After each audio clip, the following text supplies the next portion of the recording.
George Roop approaches growing cannabis like he approached mixed martial arts. "I was never the best athlete," he said. "I was never the fastest or the strongest. But I fought some of the very best guys in the world, and the only reason I was able to do that was the work ethic I brought." For 10 years, Roop would wake up at 4 a.m.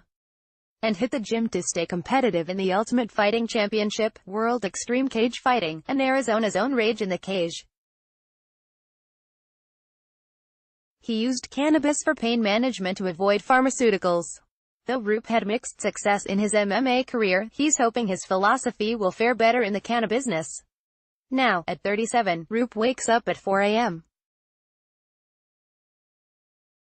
and preps emails before heading out to a 2-hour site visit of his new 16-acre cannabis cultivation facility in southeast Tucson. He calls it the Tucson Cannabis Campus. The rest of the day he works to set up his business, writing standard operating procedures, developing company policies, and learning how to navigate the construction process. Roop's also a patient, has kept a low profile as a cultivation director since the program's inception in 2012, but has been growing cannabis for the past 18 years. He's overseen cultivation for Downtown Dispensary in Tucson, and consulted for grows around the state. The new facility, set to open April 2019, will be state-of-the-art, Roop said, featuring all the latest technology and sustainable cultivation packed into a high-tech 40,000-square-foot operation capable of growing 100 pounds of cannabis every 5 to 7 days. It'll operate under the Prime Leaf's dispensary license. "Our facilities are specifically designed for cannabis cultivation," he said.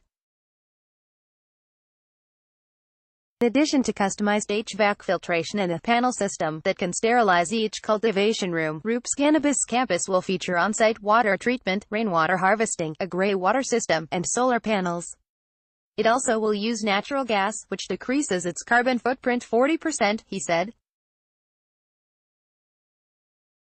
Combine that with a reputation to uphold, and you get Roop's craft cannabis. "I hold myself to a higher standard than anyone I know," he said.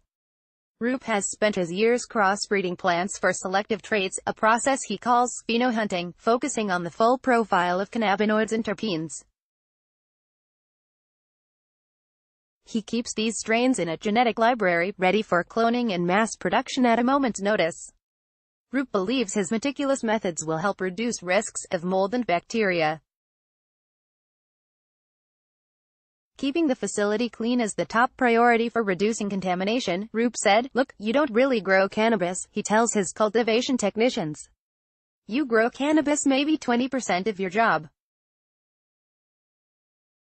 The other 80%, you're a janitor." Roop's new facility is a family business funded by his uncle in Florida, Chuck Jensen, a former executive with Diversified Technologies Services and Advantech Inc. He and his family first started planning the venture 2 years ago, and he says it's a humbling experience to be entrusted with the business. "There's only one thing I'm successful at right now, and that's spending millions of dollars," he said. "There's a million more actions that have to be followed through with to make this venture successful for not only my family, but the community as well." Roop has put hundreds of hours into studying how to run his business. Besides his grower's acumen, he's had to learn how to apply for permits with the city, draft project proposals, and hire contractors on the fly. So far, news of Roop's new site, which sits near a Tucson neighborhood of tract housing, has warranted mixed reactions from his neighbors. Some nearby residents have raised concerns about potential odor or increased criminal activity. But Roop said he's made himself accessible through email and is confident they'll come around when they see what he has to offer.